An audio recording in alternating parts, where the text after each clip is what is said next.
Magandang araw. Ayon kay Junto Nakatani, na gagamitin niya na fuel o motibasyon ang kanyang pagkatalo sa 12 rounds decision laban kay Naoya Inoue noong May 2 para sa kanyang mga susunod na mga laban. Layunin ni Nakatani na maging isang 4-weight world champion sa pamamagitan ng pagkuha ng titulo sa junior featherweight division. Inihayag ni Nakatani na naging masaya at mahalagang karanas ang laban niya kay Inoue, kung saan marami silang naging sablay na suntok dahil sa husay ng bawat isa. Nagtamo siya ng fracture sa kanyang kaliwang orbital bone noong ika-11 round dahil sa uppercut ni Inoue, at kasalukuyan pang nagpapagaling itong si Nakatani matapos ang matagumpay na operasyon. Bukas si Nakatani sa isang rematch kay Inoue kung may demand ng publiko. Bukod kay Inoue, interesado rin siyang makaharap sa hinaharap ang kapwa 3 division champion na si Jesse Bam Rodriguez. Pwede bang maglaban sina Nakatani at Casimero? Oo, posible silang maglaban, lalo na't parehas silang nasa paligid ng mga timbang na bantamweight at junior featherweight. Kaso lang sa ngayon ay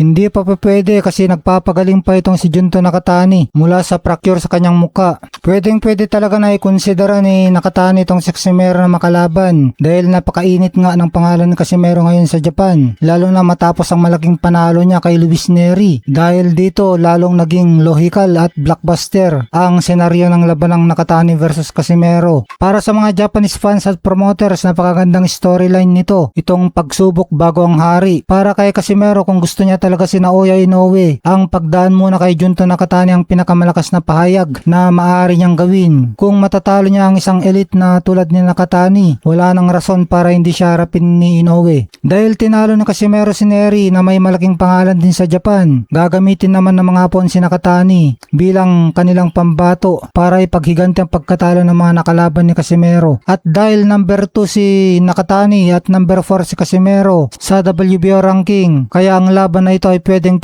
ideklarang opisyal na eliminator para sa mandatory spot. Kung matutuloy ito, siguradong mapupuna ang mga arena sa Tokyo o Yokohama. Ito ang uri ng laban na gustong-gusto ng mga hardcore boxing fans, bakbakang walang atrasan. Napakalaking hakbang ito para sa karera ni Casimero kung sakaling magkatapat sila dahil sa pound for pound status ni Nakatani. Si Nakatani ay nakaupo bilang number 7 pound for pound boxer sa buong mundo, kaya kapag tinalo ni Casimero tong si Nakatani ay otomatikong mapapasama siya sa elite na listahan ng pound for pound ranking. Higit sa lahat, ito ang ticket patungo kay Inoue. Ito ang magbibigay Casimero ng leverage o matibay na dahilan para hindi na siya matanggihan ni Naoya Inoue. Kung mapapabagsak niya ang boksingerong nagbigay ng matinding laban kay Inoue, ang bansag na Casimero versus Inoue ang magiging pinakamalaking laban sa Asia. Samantala, binigyan ng kredito na Abdullah Mason ang kanyang corner pagkatapos ng laban.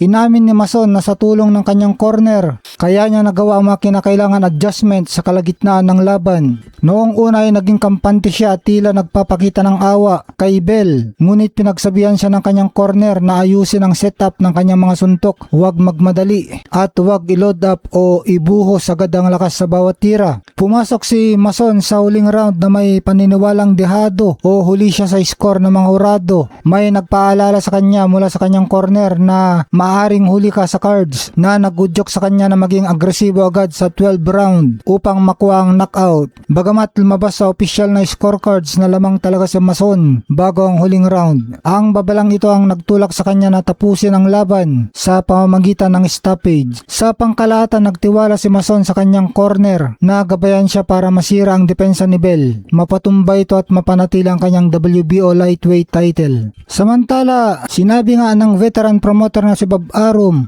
na nakikita niya kay Mason ang potensyal na maging susunod na Sugar Ray Leonard dahil sa pambirang kombinasyon ng mga katangian nito. Ayon kay Arum, si Mason ay may taglay na napakabilis na mga kamay, matinding lakas sa pagsuntok at napakahusay na IQ sa loob ng ring. Ang ganitong complete package ay bihira sa mga batang boksingero at kalintulad ng versatility ni Sugar Ray Leonard noong kapanahunan nito. Bukod sa talento sa boxing, madalas ding pinupuri ni Arum ang karisma at maganda pag-uugali ni Mason sa labas ng ring. Para kay Arum, si Mason ay may natural na star appeal na kayang umakit sa pangkalahatang publiko, hindi lang sa mga hardcore boxing enthusiasts. Isang katangiang nagpadakila kay Leonard. Sa napakabatang edad na 22 taong gulang, ipinapakita na ni Mason ang kapanahunan o maturity ng isang veteranong kampiyon. Ang kakayahan niyang mag-adjust sa kalagitnaan ng laban kasaysayan, gaya ng ginawa niya laban kay Albert Bell, ang nagpapatunay na hindi lang siya umaasa sa lakas, kundi sa talino na tatak din ang estilo ni Leonard. Para kay Bob Arum na nakasama at nakapromote sa mga pinakadakilang boksingero sa kasaysayan, kabilang sina Muhammad Ali, Marvin Hagler at Sugar Ray Leonard mismo, itinuturing niya sa Abdullah Mason bilang isa sa pinakamahusay na batang prospect na nakita niya sa loob ng maraming dekada.